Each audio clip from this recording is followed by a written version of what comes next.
बिजनेसको लागि पालेको फट्याङ्ग्राहरूले नै मान्छेको मासु लुची लुची खान थालेपछि के हुन्छ त? हेलो साथीहरू, आजको हाम्रो मुभी रहेको छ द स्वाम। मुभीको सुरुवात भर्जिनी नामकी केटीबाट हुन्छ, जसले फट्याङ्ग्राहरूलाई पालेर ठुलो बनाएर बेच्ने काम गर्छे। अब यहाँ एउटा कस्टमर फट्याङ्ग्रो किन्नको लागि आउँछ। भर्जिनीले त्यो फट्याङ्ग्रोहरू पकाएर उसलाई चाख्न दिन्छे।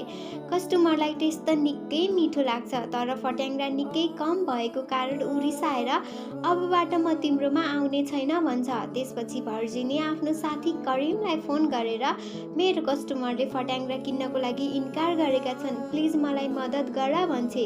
सिन अब भर्जिनीकी छोरी लौरामा सिफ्ट हुन्छ। उसको साथीहरूले नराम्रो नराम्रो भिडियो बनाएर उसलाई इरिटेट गरिराखेका थिए। कारण यो थियो कि उसको मम्मीले फट्याङ्ग्राको बिजनेस गर्थे, त्यसैले लौरा निकै रिसाउँछे र त्यही केटालाई पिट्न थाल्छे जसले भिडियो बनाएको थियो। तर त्यही समयमा भर्जिनी आएर लौरालाई लिएर जान्छे, तर ऊ अझै एकदमै रिसाएकी थिए। भर्जिनी भन्छ कि म अब सबै फट्याङ्ग्राहरूलाई बेच्दैछु, त्यसपछि हामी यो सहर छाडेर टाढा अन्तै कतै जाउँला, तिमी चिन्ता नगर। यो कुरा सुनेपछि लौरा पनि कम्फर्टेबल फिल गर्छे। भोलिपल्ट एउटा कस्टमर भर्जिनीको घर आउँछ र फट्याङ्ग्रा पनि किन्न लाग्छ, तर उसले निकै थोरै पैसा दिन्छ। त्यसैले भर्जिनी उसलाई त्यहाँबाट फर्काइदिन्छे। भर्जिनी निकै रिसाउँछे र फट्याङ्ग्रा पालेको फार्ममा गएर सबै तहस नहस बनाउन थाल्छे। तर अचानक ऊ चिप्लिएर बेहोस हुन्छे। उसलाई चोट पनि लागेको थियो। जब उसलाई होस आउँछ देख्छे कि उसको गाउँमा एकदमै धेरै फट्याङ्ग्राहरू आएर बसेका छन्। यो देखेर ऊ निकै सक हुन्छे कि गाउँमा रगत नै रगत थियो। घाँस खाने फट्याङ्ग्रा मेरो गाउँमा के गरिराखेका छन् र रगत किन खाइराखेका छन्? फट्याङ्ग्राकै कारणले उसको चोट लागेको ठाउँ झन झन ठुलो हुँदै जान्छ। भोलिपल्ट ऊ करिम भएथिम जान्छे र कस्टमरको बारेमा सोध्छे।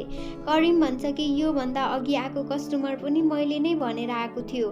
भर्जिनी निराश भएर घरतिर लाग्छे। घर आएर ऊ फट्याङ्ग्राको फार्ममा जान्छे र ऊ निकै सक हुन्छे, किनभने त्यहाँ फट्याङ्ग्राको सङ्ख्या निकै बढेको थियो भने साइजमा पनि फट्याङ्ग्रा एकदमै ठुला भएका थिए। भर्जिनीलाई थाहा हुन्छ कि उसको रगत फट्याङ्ग्रोले चुसेको कारण यति धेरै फट्याङ्ग्राको सङ्ख्या बढेको छ।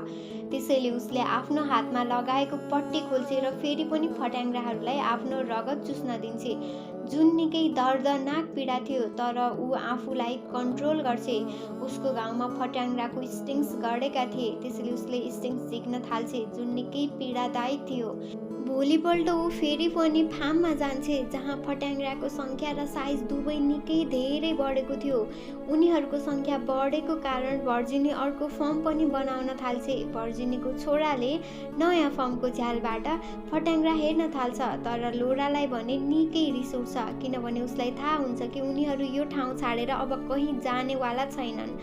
भर्जिनीको छोराले फर्मबाट 2-4वटा फट्याङ्ग्रा ल्याएर आफ्नो रुमको फट्याङ्ग्राहरूसँग मिसाउँछ, जहाँ ती नयाँ फट्याङ्ग्राहरूले पुरानो फट्याङ्ग्राहरूलाई मारेर खान थाल्छन्।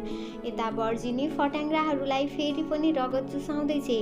त्यसपछि ऊ करिमलाई भेट्न जान्छे र कस्टमरको बारेमा भन्छे, तर करिम भन्छ कि मैले पठाएको कस्टमरले तिमीलाई निकै थोरै पैसा दिनेछन्। त्यसैले भर्जिनी फर्किएर आएर आफ्नो पुरानो कस्टमरलाई कन्ट्याक्ट गर्छे। त्यो कस्टमरले उसलाई क्वान्टिटी र क्वालिटीको बारेमा सोध्छ। भर्जिनी भन्छ कि यो फट्याङ्ग्रा पहिलाको भन्दा नि निकै टेस्टी छ, साइज त आफै हेर्न सक्नुहुन्छ, त्यसैले त्यो मान्छेले सबै फट्याङ्ग्रा किन्छ भने। त्यसपछि भर्जिनी घर आएर एकदमै धेरै रगत किन्नको लागि अर्डर गर्छे। एउटा मान्छे रगत लिएर उसको घर आउँछ र भन्छ कि आखिर तिमी किन यति साह्रै रगत खरिद्दैछौ? भर्जिनी भन्छ कि म यो फट्याङ्ग्राहरूलाई चुसाउने छु। त्यो केटा हाँस्न थाल्छ। भर्जिनी एक एक गरेर रगत फट्याङ्ग्राहरूलाई दिँदै थिए। यता लौरा आफ्नो साथीसँग हुन्छे। साथी भन्छ कि म भक्कसै तिम्रो घर गएर आएको, जहाँ फट्याङ्ग्राहरूको आवाज निकै चर्को चर्को सुनिएको थियो। तिमीलाई झिजो लाग्दैन यस्तो हुँदा? लौरा यहाँ चुप बस्छे, तर ऊ निकै रिसाएकी थिए र डाइरेक्ट फट्याङ्ग्राको फार्ममा जान्छे र भत्काउन थाल्छे। त्यसपछि सबै फट्याङ्ग्रा बाहिर निस्किएर उसको भाइलाई अट्याक गर्न थाल्छन्, तर तत्काल उसको भाइ कारभित्र जान्छ र सुरक्षित हुन्छ। यहाँ सबै फट्याङ्ग्रा उनीहरूको बाख्रालाई आक्रमण गर्न थाल्छन्, त्यसैले बाख्रा पनि त्यहाँबाट भाग्न थाल्छ। भर्जिनी घर आउँछे। उसको छोराले फट्याङ्ग्राको बारेमा सबै बेली विस्तार लगाउँछ। त्यसैले उसले लोरा र आफ्नो भाइलाई तिमीहरू भित्रै बस है भन्छे र लोराको साथीलाई पनि तिमी घर जाऊ, यहाँ नबस भन्छे। त्यसपछि भर्जिनी बाख्रा खोज्न जान्छे, जहाँ उसले देख्छे कि ती फट्याङ्ग्राहरूले बाख्रालाई टोकेर मारेका छन्। भर्जिनी घर आउँछे, उसको छोराले भन्छ कि तपाईँले बाख्रा भेट्टाउनु भयो? भर्जिनी भन्छ कि नाइ, सायद ऊ कतै भाग्यो होला। यहाँ उसले लौरालाई देख्छे, जसले अचम्मको बिहेभ गर्दै थिए। ऊ निकै डराएकी थिए। यहाँ भर्जिनीलाई थाहा पाएकी थिए कि त्यो टनेल लौराले नै भत्काएकी थिए। भर्जिनी निकै रिसाउँछे र लौरालाई कोठामा बन्द गरिदिन्छे र भन्छ कि अब त यहाँबाट बाहिर आउनेवाला छैनस्। यो सुनेर लौरा त झनै डराउन थाल्छे। भोलिपल्ट भर्जिनी आफूले छोरीलाई देखाएको बिहेभ सम्झेर निकै दुखी हुन्छे र छोरीसँग निकै फ्रेन्डली बोल्न थाल्छे र फ्यामिली पिकनिकमा जानको लागि पनि भन्छे। भोलिपल्ट उनीहरू समुद्रको किनारमा जान्छन्। लोरा मम्मीको शरीरभरि चोट नै चोट देखेर भन्छ कि मम्मी तपाईँलाई के भएको हो, तर भर्जिनी उसको कुरा इग्नोर गरिदिन्छे। उनीहरू यहाँ निकै रमाइलो गरेर घर जान्छन्, जहाँ भर्जिनीले छोरीको लागि एउटा सरप्राइज प्लान बनाएकी थिए, जुन थियो न्यू स्कुटी। लोरा निकै खुसी हुन्छे। भर्जिनी आफ्नो बिजनेसमा फोकस गर्न थाल्छे र रगत खरिद गर्न फोन गर्छे, तर यहाँ भनिन्छ कि भर्जिनीसँग लाइसेन्स नभएको कारण उसले रगत किन्न पाउने छैन। त्यतिकैमा त्यहाँ फट्याङ्ग्रा पाल्नको लागि टनेल बनाउन मान्छेहरू आएका थिए, जसलाई भर्जिनीले नै बोलाएकी थिए। त्यो ठाउँ एकदमै साङ्ग्रो भएको कारण उसले आफ्नो घर वरिपरिको रुखहरू काट्न थाल्छे, तर उसको छोराले नकाट्नु भन्छ।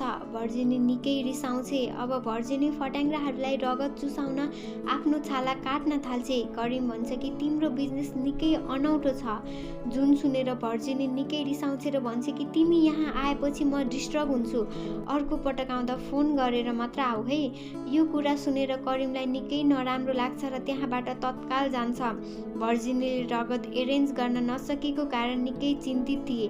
अचानक उसले कुकुर भुकेको आवाज सुन्छे र गएर कुकुरलाई समाउँछे र त्यो कुकुरलाई फट्याङ्ग्राको बिचमा लगेर छाडिदिन्छे। फट्याङ्ग्राहरू उसको रगत चुस्न थाल्छन्। यहाँ कुकुर भने मर्छ। भोलिपल्ट भर्जिनी त्यो कुकुरको रगत सफा गर्दै थिए। अचानक त्यहाँ लोरा आइपुग्छे, तर भर्जिनी उसलाई भित्र नआइजा भन्छे। लोरा भन्छ कि बाहिर कस्टमर आएका छन्। भर्जिनीको बिजनेस दिनदिनै बढ्दै थियो। ऊ एक दिन जङ्गलमा जान्छे र एउटा गाईको शिकार गर्छे ताकि फट्याङ्ग्राहरूलाई रगत प्रशस्त रूपमा पुगोस्। भोलिपल्ट उसको छोरा क्याम्पिङको लागि बाहिर जान पर्ने थियो। लोरा भर्जिनीलाई उठाउँछे, तर उसले लोरालाई भन्छ कि तिमीले भाइलाई बस स्टपसम्म छाडेर आऊ न। लोरा भाइलाई बस स्टपसम्म छाड्न जान्छे पनि, तर ऊ र उसको भाइ यहाँ निकै दुखी थिए, किनभने उनीहरूलाई लाग्छ कि उसको मम्मीलाई केही प्रब्लम छ, जुन उनीहरूलाई सेयर गर्न सकिराखेकी छैन। लोरा घर आएर मम्मीलाई खोज्न थाल्छे, तर उसले कतै भेट्दिन र ऊ फार्ममा जान्छे, जहाँ उसको मम्मीले आफ्नो सिङ्गो शरीर नै फट्याङ्ग्राहरूलाई चुस्न दिँदैछ। उसको शरीर फट्याङ्ग्राले छोपिएको थियो। लोरा यो देखेर निकै डराउँछे र दौडिँदै घर आएर करिमलाई म्यासेज गर्छे। करिम भर्जिनी र लोराको घर आउँछ र जहाँ भर्जिनीको हालत निकै बिग्रिएको थियो। उसले भर्जिनी र लोरालाई आफ्नो घर लिएर जान्छ र करिमले भर्जिनीलाई क्वेसन सोध्न थाल्छ, तर ऊ एउटा क्वेसनको पनि उत्तर दिन्न र करिमलाई निकै रिस उठ्न थाल्छ। त्यसैले भर्जिनी छोरीलाई नमान्दै पनि लिएर त्यहाँबाट बाहिर आउँछे। भर्जिनीको घरमा त्यही कुकुर जसलाई भर्जिनीले फट्याङ्ग्राको बिचमा छाडिदिएकी थिए, उसको मालिक कुकुर खोज्दै त्यही फार्ममा आउँछ, जहाँ फट्याङ्ग्राको सङ्ख्या देखेर ऊ निकै डराउँछ र अचानक ऊ त्यहीँ गुल्टिन्छ। तर यहाँ ती सबै फट्याङ्ग्रा उसको शरीरभरि खनिन्छन् र उसलाई लुस्न थाल्छन्। यता करिम लोरा र भर्जिनीलाई उनीहरूको घरमा ड्रप गर्न आउँछ र त्यो फर्मभित्र जान्छ, जहाँ उसले त्यो मान्छेको मरेको लास देख्छ र ऊ निकै डराउँछ। अब भर्जिनी करिमतिर आउन थाल्छे, तर त्यहाँ करिमलाई उसले देखेर थाहा पाउँछ कि करिमलाई सबै थाहा भइसक्यो। तर भर्जिनीलाई करिमले यो मान्छेको लास देखेको कुरा भने थाहा थिएन। उसलाई लाग्छ कि लोराले नै करिमलाई सबै कुरा भनेकी छ। ऊ दौडिँदै लोरा भएथिन जान्छे। यता करिम आफ्नो कारबाट तेलको क्यान झिक्छ र त्यो टनेलमा लगेर छरिदिन्छ र सबै फर्म जलाउन थाल्छ। तर त्यो फर्म जलाएको कारण त्यहाँबाट निकै धेरै फट्याङ्ग्रा बाहिर आउँछन्। फार्ममा आगो लागेको देखेर भर्जिनी र लोरा बाहिर आउँछन् र भर्जिनी छिटो छिटो गरेर आगो निभाउन थाल्छे। यहाँ सबै फट्याङ्ग्रा उनीहरूको पछि पछि आउँदै थिए। त्यसैले करिम लोरालाई लिएर छिटो छिटो घरभित्र बस्छ र सबै लाइटहरू निभाइदिन्छ। तर भर्जिनी अझै पनि आगो निभाउँदै व्यस्त थिए। अचानक उसले लोरा चिच्याएको आवाज सुन्छे र हतार हतार भित्र जान्छे, जहाँ गएर ऊ निकै सरप्राइज हुन्छे किनभने सबै फट्याङ्ग्राले करिमलाई लुची लुची खाँदै थिए। लोरा आफ्नो ज्यान बचाउन भाग्छे र भाग्दा भाग्दै एउटा जङ्गलमा पुग्छे, तर फट्याङ्ग्राहरू उसको पछि पछि थिए। लोरा त्यहाँ एउटा खोला देख्छे र आफूलाई बचाउन पानीमा हाम फाल्छे र एउटा ढुङ्गाको मुनि लुक्छे, तर फट्याङ्ग्रा भने उसको माथि माथि थिए। छोरीलाई खोज्दै भर्जिनी पनि त्यहीँ आइपुग्छे र छोरीको यस्तो हालत देखेर ऊ आफूले आफूलाई कन्ट्रोल गर्नै सक्दिन। त्यसैले उसले आफ्नो अनुहार काट्न थाल्छे ताकि सबै फट्याङ्ग्रा उसलाई अट्याक गरून्, छोरीलाई छोडिदिउन्। यहाँ हुन्छ पनि त्यस्तै, सबै फट्याङ्ग्रा भर्जिनीतिर अट्र्याक्ट हुन्छन् र उसको अनुहार भोरै छोपिन्छन् र लोराले आफूतिर कति पनि फट्याङ्ग्रा देख्दिन र ढुङ्गा तर्काएर बाहिर आउँछे। उसलाई लाग्छ कि उसको मम्मीलाई फट्याङ्ग्राले खाइसके, ऊ मरिसके, तर पनि ऊ मम्मीलाई खोज्न थाल्छे। उसले भर्जिनीलाई जिउँदो देख्छे र ऊ निकै खुसी भएर मम्मीलाई अँगालो हाल्छे। र यसैको साथ यो मुभीको इन्ड हुन्छ। यो मुभी 2020 मा रिलिज भएको थियो भने यो मुभीको IMDb रेटिङ 5.3 आउट अफ 10 रहेको छ। आशा छ हजुरहरूलाई यो भिडियो मन पर्यो होला। भिडियो मन पर्यो भने please do like, comment and subscribe my channel. Thank you for watching.